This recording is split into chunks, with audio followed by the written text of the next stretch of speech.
tackle, their top interior lineman. For a 3-and-out, this drive begins from the 22. Gabbert to the outside, connecting for a short gain, and that is Corey Davis, who was their #1 pick out of Western Michigan last year. Well, as much as I'm sure Matt LaFleur, who came over from the Rams, wanted to turn this offense into a Rams kind of look, Mike Vrabel knew that as things went along that he had to turn things over to Derrick Henry, and that's exactly what they've done here. This is going to be a run-first team, and I think that you're going to see the Colts playing some defenses that recognize that, really trying to stack the inside and try and force Henry to the outside. Here's Henry who won the Heisman Trophy at Alabama with runs like that. Up to the 35-yard line he goes. That's a gain of 9 yards and a first down. Darius Leonard makes the stop. Yeah, and here they don't go to this inside gap, so the inside zone play works just fine. Henry has, in the month of December, 475 yards after contact. After contact. That would be a career month for almost any running back, and yet what he has been able to do with this football team is simply put them on their back and take over. And that 99-yard run on the Monday night, that's off the fingertips of Luke Stocker, the tight end, and incomplete. Stocker, mainly a blocking tight end, had a chance to hold that one and can't. Second down. And I think if Blaine Gabbert had this one to do over again, he turned these shoulders a little bit more. He stayed pretty open here, and it just got away from him to the left. Stocker had him fooled. You know, when you go run, and you have success running, and you'll see their shoulders aren't quite turned around, and it just got away from him too far out in front.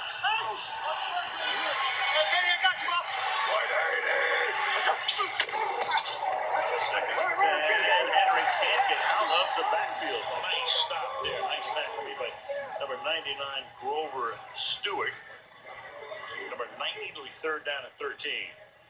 Yeah, and one of the things that the Colts are going to try very hard to do in this game with Matt Eberflus, their defensive coordinator, is try and force Derrick Henry to stop his feet. They don't care how, but you saw it there. They want penetration, get the backfield. We don't care how you get there, but force him to pull up and don't let him get that momentum going. Now they put Lewis in the game.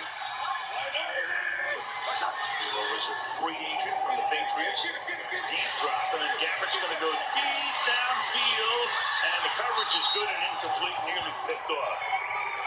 Corey Davis. Indy starts this drive from the 10-yard line. Last drive went 92 yards. This one begins on the ground. Nice hole there. And a good run, a 9-yard gallop by Marlin back to make it 2nd and 1. Kenny Vaccaro makes the stop. These two teams met week. I thought initially it might have been a stroke. It wasn't, fortunately, and he's been back ever since. But that was a very unsettling day, obviously, as Marlon Mack takes it to the 21. In fact, Wesley Woodyard, who has the speaker in his helmet, the linebacker, said, you know, he heard something in his helmet. He goes, "That's not Dean. Who is that?" Yeah, and of course it ended up being Mike Vrabel. And you can imagine Mike Vrabel knows plenty about defense, but if you're not the defensive coordinator, you're not intimate with the calls and what's going on, and they really look completely out of sync. The problem in that game, they never hit him, and so far in this game, they haven't been anywhere close to luck either. They had 4 blitzes on that first drive, never got close. And that was a game in which Mariota came out in that game as well and was replaced by Gabbert. 3 minutes to the end of the quarter, and it's a nice tackle from behind there. Number 90, that is Daquan Jones. Logan, he has no sacks, so they're going to have to be run-first players.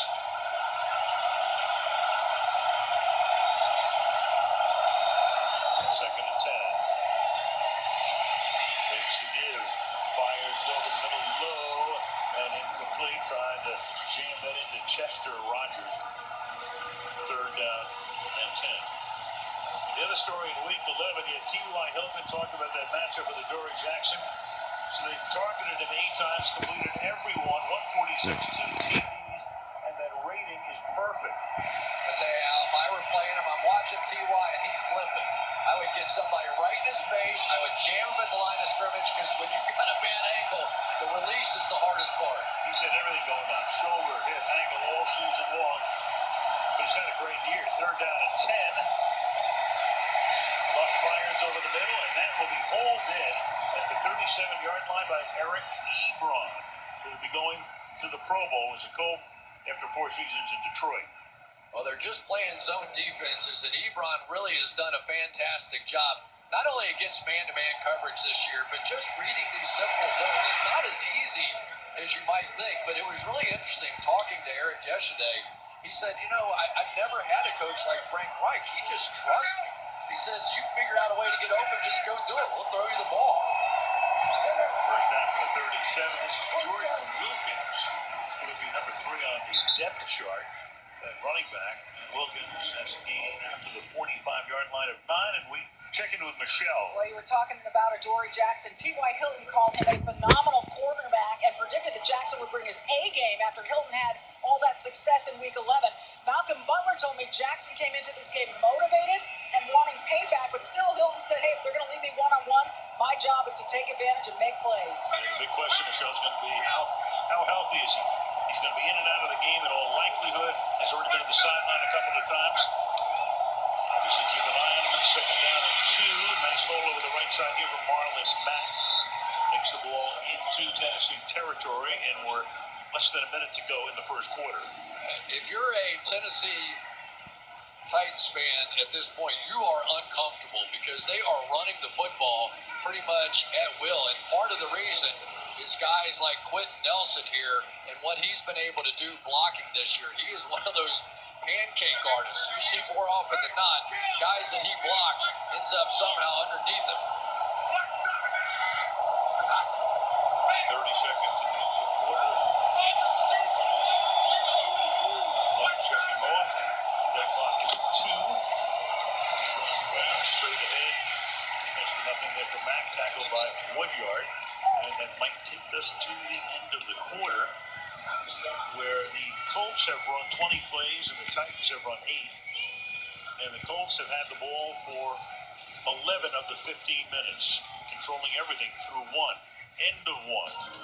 Indianapolis 7, Tennessee nothing. And line, Chris talked about going after Quentin Nelson, rookie out of Notre Dame. They had the 6th overall pick and drafted Nelson. He is going to the Pro Bowl as a rookie. Second and 9 for the 49. And through the middle here, Marlon Mack. Chris, the thing is, talking to Chris Ballard, what a job he did. He drafts a guard. That's not exciting. Of all the positions in football, the least glamorous would be offensive guard. But he said our premium was placed on protecting our quarterback. Which has been a great idea. But I think that a little bit of the credit has to go to Frank Reich along with that offensive line too. Because clearly you're seeing Luck get the ball out of his hands so much quicker than he ever has in his career. So you upgrade the protection, you upgrade the play of your quarterback, and you go on a win streak like they've been on. And they also drafted in the second round the right tackle Braden Smith, 72, and he's a starter. Now on 3rd and 4, Mack will be stopped just short of the first down, the 41-yard line. Reich has been very aggressive, as was Doug Peterson, of course, all over last year. We know that story. And it's the type of situation where he will probably leave his offense out on the field, and he will, at least for the moment. Now, they have been really pounding the football, but this is a long sort of 1.5 at best here. And they are 6 out of 14, as you see, on 4th down. And going for it here as they empty the backfield, at least for the moment. And then the pass is caught on a slant to the inside of the third guy. But that's one where you go, hey, I believe. They threw it right to him, made a nice play. Match him up on the linebacker, Jayon Brown. So the drive continues. This will be the 12th play of this drive. Luck, great protection. Shoots it out to Mack, the safety valve. And down he goes at the 33. Woodyard making another tackle into a couple, 2nd and 8. We talked about it a little bit, but for Andrew Luck, I thought one of his fatal flaws really was his ability to run so well. He gets the ball out of his hands so much faster than he did. Here it is, 2 seconds or faster, which is really fast. He was absolutely the lowest during the course of his career. Now he's 9th best. So basically, he's learned along the same way that a Peyton Manning or a Tom Brady has learned to protect themselves by getting the ball out of their hands. 2nd and 7. Getting out behind.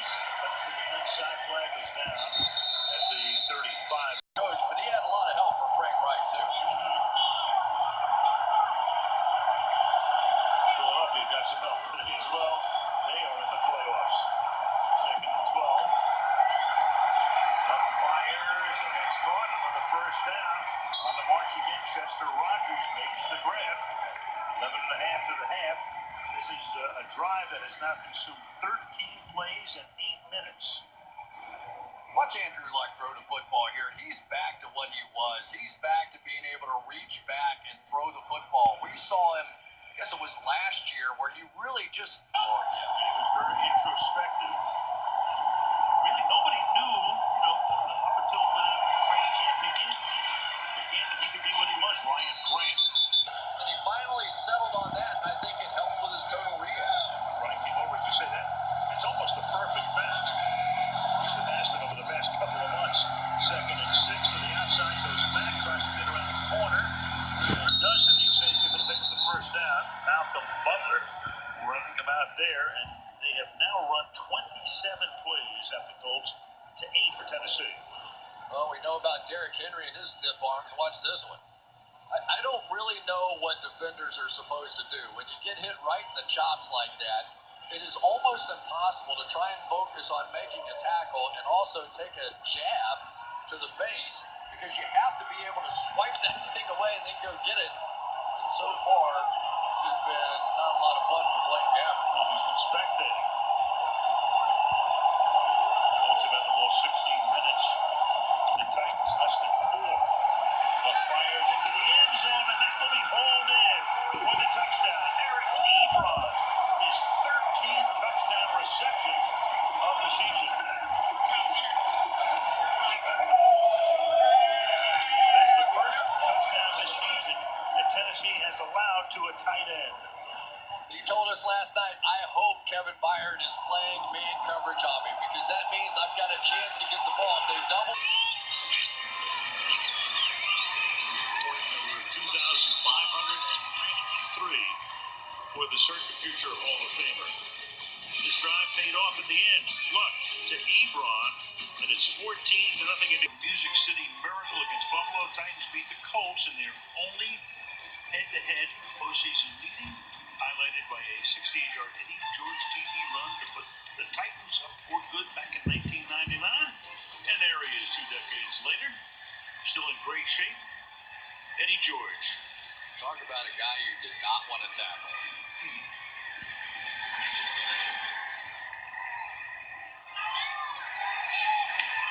Going to run it out of the end zone from 1 yard in. Darius Jennings, but he can go nowhere. Raiders 8 systems with Arizona last year. Boy, he writes a book. I want to buy it. Stories have to be off the charts. From the 17-yard line to the outside, it's Tyrod Taylor. He made 5 starts in Arizona last year, Chris. 2 years ago, he beat out Colin Kaepernick for the starting job in San Francisco before he got benched. It's not for a lack of talent. I mean, let's face it, he was the 10th overall pick in the draft that year. So, into if the Titans are going to get back in it. This guy has dominated play for the Titans for the past month. He's the reason they've won 4 straight games, and at least so far they have been unable to get him started. But he is a guy that has the athleticism to get inside, the power to run inside. If they get back in this game, it'll be because of Derrick Henry. 31-yard line. Again, to the 35 goes Henry, who has now carried the ball 5 times. You'll see him with those 2 deep safeties back there. But then when the ball snapped, they're going to rotate one down to help him run. Take a look. Here he comes down. Pass goes out here to Corey Davis. He stopped a couple of yards shy of the first down. 3rd and short. And the one thing that's interesting about that strategy, Al, is that they're a team that is okay with playing with a single high safety, but they're better off and have a better understanding when they can be a little more protective on the back end. I think that's how they got started in it, because they have so much activity going on with their front. But if they can continue to force that safety out of there, they'll have some shots down the field for some big plays. Matt Eberflus, the defensive coordinator. The Sunset defense has gotten so much better through the year, and that pass is knocked away. Tried to jam it into Davis, deflected away, and it's incomplete. Mike Mitchell, former Steeler, among other teams, batted it away, and it's 4th down and 3. Yeah, here it is, Al, and Tennessee's got to react to it here, because now they're walking down, and they tried to throw the slant.